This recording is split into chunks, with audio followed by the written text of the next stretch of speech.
Well. Chicken biryani చేద్దామని చెప్పి ముక్కలు బాగా పెద్ద పెద్ద కొట్టించుకొని వచ్చినానండి. దమ్ బిర్యానీ చేద్దామని అంత ఓపిక అంత ప్రాసెస్ చేయలేక పులావ్ చేసేద్దామని చెప్పి చికెన్కి పెద్ద గిన్నె తీసుకున్నాను. పులావ్ టైపే అనుకోండి, దీని ప్రాసెస్ అంతా పులావ్ లాగా ఉంటుంది. అప్పుడప్పుడు ఈగలు ఒక్కొక్కటి వస్తూ ఉంటాయండి, అవన్నీ పట్టించుకోవద్దండి. మీరు ఈగలు వచ్చాయి అవి ఇవని కామెంట్ చేయొద్దండి. మమ్మల్ని పలకరించడానికి అప్పుడప్పుడు వస్తాయి. వంట రూమ్ అన్నాక 1-2 వస్తాయి కదండి, అవే మనల్ని ఇబ్బంది ఏం పెట్టవులే. ఒక గిన్నె తీసుకొని దాంట్లోకి స్టార్ పువ్వు, బిర్యానీ ఆకు, అలాగే ఇలాచి వేసేసానండి. ఇలాచి వేసేసిన తర్వాత కట్ చేసుకున్న ఆనియన్, నేను ఫ్రై చేయలేదండి, ఫ్రైడ్ ఆనియన్స్ కాకుండా పచ్చి ఆనియన్స్ వేసేసాను అనమాట. చేసుకున్నాం కదండి, ఆనియన్స్ కూడా సన్నగా కట్ చేసుకోవాలి, లావుగా కాకుండా సన్నగా కట్ చేసుకుంటే మనం చేసే వంటలో బాగా కలిసిపోతాయి అన్నమాట. దాంతోపాటు టమోటాలు కూడా సన్నగా కట్ చేసుకొని పెట్టుకోవాలి. బాగా మాగిన ఎర్ర టమోటాలు అయితే సూపర్ టేస్ట్ ఉంటాయండి. దాంతోపాటు కొంచెం పసుపు యాడ్ చేసుకోవాలి.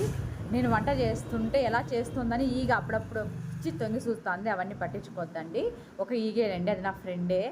తర్వాత ఇవన్నీ బాగా కలుపుకున్న తర్వాత చికెన్ చూడండి ఇలా వాటర్లో ఒక 1/2 అవర్ ముందే నానబెట్టుకుంటే కానీ ముక్క స్మూత్గా ఉంటుందండి, ఉడకడానికి తొందరగా పడుతుంది అనమాట. బియ్యం కూడా నానబెట్టేసుకున్నాను. తర్వాత ఇవి బాగా కలుపుకోవాలండి, ఆనియన్స్, టమోటా అవన్నీ. తర్వాత ఇవి మసాలా అండి, దీంట్లోకి వచ్చి కొబ్బరి కొంచెము, టమోటా కొంచెము, ఆనియన్స్, కొత్తిమీర, పుదీనా, అల్లము, తెల్లవాయలు అవన్నీ వేసి మిక్సీ పట్టుకున్నానండి. ఈ మిక్సీ పట్టుకున్న దాన్ని ఇలా చూడండి, మనము ఆనియన్స్ టమోటాలు బాగా కలుపుకున్నాం కదా, దాంట్లోకి ఇలా మిక్సీ పట్టుకున్న మిశ్రమాన్ని వేసి బాగా కలుపుకోవాలండి. బాగా అంటే ఒట్టి మిరపకాయలు, నేను గుంటూరు మిరపకాయలు తెచ్చి ఆడించుకుంటాను కదా, దానివల్ల కలర్ వస్తుందండి. అవి కానీ ఎవరికైనా దొరికితే కానీ మామూలుగా కలరు టేస్ట్ రావాలంటే మాత్రం ఈ మిరపకాయలు తెచ్చుకుంటే సూపర్ ఉంటాయన్నమాట. కలర్ కూడా చూడండి ఎంత కలర్ఫుల్గా అనిపిస్తుందో. నేను అవే తెచ్చుకోమనలేదు, అంటే అలా కలర్ఫుల్గా కావాలి అనుకుంటే ఆ మిరపకాయలు ఉంటాయండి, మేము అవే తెచ్చుకొని ఆడించుకుంటాం అన్నమాట. చూడండి, ఇవన్నీ వేసి మసాలా బాగా కలుపుకోవాలండి. బాగా కలిపితేనే బాగా కలిపితేనే టేస్ట్ వస్తుంది అనమాట. దాంతోపాటు కొంచెం సాల్ట్ కూడా యాడ్ చేసుకోవాలి. సాల్ట్ కూడా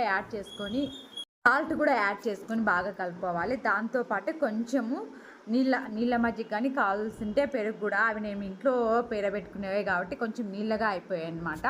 అవి కూడా వేసి కలుపుకున్నానండి. అవి కూడా వేసుకున్న తర్వాత కొంచెం నిమ్మ చెక్క అది కూడా కలుపుకోవాలి. నిమ్మ చెక్క కూడా కలుపుకున్న తర్వాత ఇవన్నీ వేసుకున్న తర్వాత విత్తనాలు తీసేసుకోవాలండి, నిమ్మకాయలు లేకుండా లోపల చేదు వచ్చేస్తాయి తినేటప్పుడు. అందుకని చెప్పి ఇవన్నీ వేసి బాగా కలపాలండి. ఇవన్నీ కలిపిన తర్వాత చూడండి, నెక్స్ట్ ప్రాసెస్ ఏంటో చూస్తారు కదా, కొంచెం నిదానమేనండి, చూడండి నిదానంగానే. తర్వాత కొంచెం ఆయిల్ కూడా యాడ్ చేసుకోవాలండి. ఆయిల్ ఇవన్నీ ఫ్రై కావాలంటే మనం చేసేటప్పుడు బాగా ఆయిల్ వేసి కలుపుకోవాలి. కలుపుకున్న తర్వాత మనం పక్కన నీళ్ళల్లో వాటర్లో తీసి పెట్టుకున్న చికెన్ని దీంట్లోకి యాడ్ చేసి కలుపుకోవాలండి. చూడండి, ఇలా ఆ ముక్కలు ఒక్కొక్కటి వేసేసుకొని బాగా కలుపుకోవాలి. అప్పుడు ఉప్పు కారం పడుతుంది. కొందరు ఫ్రైడ్ ఆనియన్స్ వేస్తారు, నేను ఇలా చేశానండి, అది చెప్తున్నాను కదా. బిర్యానీ టైపే కానీ పులావ్ లాగా ఉంటుందన్నమాట. ఒక్కొక్క ముక్కలాగా అవన్నీ తీసేసుకొని బాగా కలుపుకోవాలండి. అవన్నీ వేసి కలుపుకోవాలని చెప్పాను కదండి. ఈగ చూడు ఎలా కలుపుతున్నావని మళ్ళీ వచ్చిందనమాట. ఆ ఈగను పట్టించుకోవద్దండి దయచేసి. ఇంకొకటండి, ఈ ప్రాసెస్ అయ్యే లోపల ఒక సినిమా గురించి మాట్లాడుకుందామండి. సినిమాల గురించి మీకు ఉదయ్ కిరణ్ సినిమాలో ఏ సినిమా ఇష్టమో కామెంట్ చేయండి. నాకు ఉదయ్ కిరణ్ సినిమాలు అంటే చాలా ఇష్టం అండి. నా ఫేవరెట్ హీరో అని అట్లా ఎవరు ఉండరండి, ఎవరి సినిమాలు నచ్చితే వాళ్ళ సినిమాలు చూసేస్తూ ఉంటాను.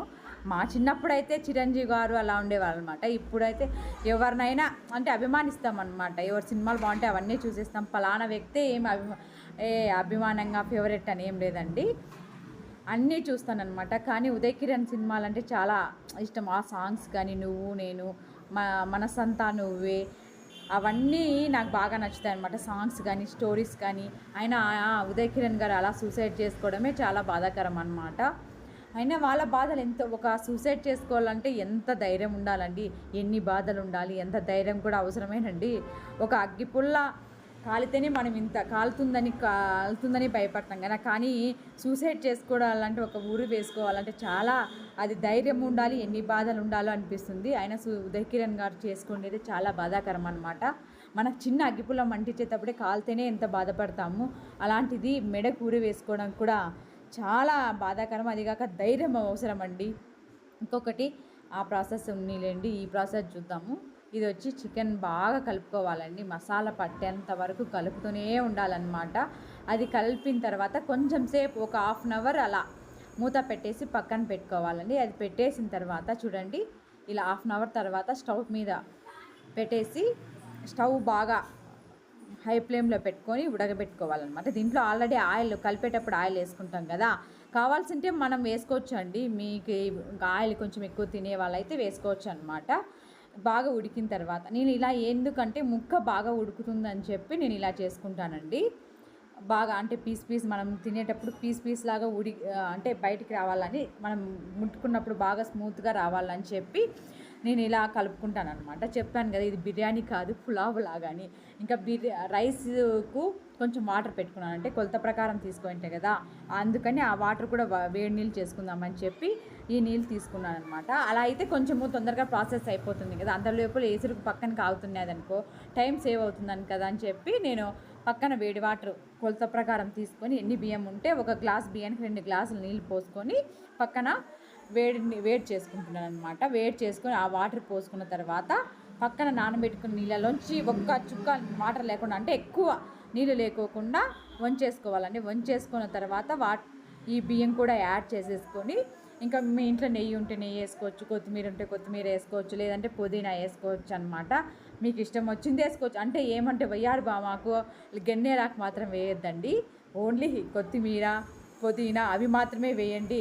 మరి సరిగ్గా విన్నారో లేదా, గన్నేరు ఆకు లేదంటే ఇంకొక ఆకు వేయొద్దండి, ఓన్లీ కొత్తిమీర పుదీనా ఉంటే వేసుకోవచ్చు. ఇంకా ఘీ ఉంటే నెయ్యి ఉంటే మాత్రం బాగా యాడ్ చేసుకొని తింటే సూపర్ ఉంటుంది. అందుకేనండి దీనికి నేను చికెన్ బిర్యానీ అని పేరు పెట్టలేదు, ఓన్లీ చికెన్ పలావ్ అని పెట్టాను. ఒకసారి వేడివేడికి తింటే సూపర్ టేస్ట్ ఉంటుందండి. చూడండి ఇలా నేనైతే కొత్తిమీర వేసుకుంటాను, మీరు కూడా కొత్తిమీర వేసుకోండి. అది జోక్గా చెప్పానండి, దాన్ని సీరియస్గా తీసుకోవద్దండి. ఈ యూట్యూబ్లో ఏం పెట్టాలన్నా భయమే. ఒకప్పుడు కరోనాకు ఉమ్మత్తి ఆకు నూరుకొని తినమన్నారని చెప్పి కొంతమంది అలాగే తిని చాలామంది చనిపోయారు కదా, 3-4 ఫ్యామిలీలో అలా అయిపోతుంది అనమాట. అందుకే కొత్తిమీర పుదీనా వేసుకోండి. చూడండి కొంచెం ఉడికిన తర్వాత ఇలా ఉంటుందన్నమాట. అందుకే నేను దీనికి బిర్యానీ అని పేరు పెట్టాను, ఎందుకంటే మనము చికెన్తో ముక్కలతో పాటు ఉడికిస్తాం కదా అని చెప్పి నేను బిర్యానీ ప్లస్ పులావ్ 2 కూడా పెట్టాను అనమాట. దాంతోపాటు పక్కన నంచుకోవడానికి చికెన్ కర్రీ రెడీ.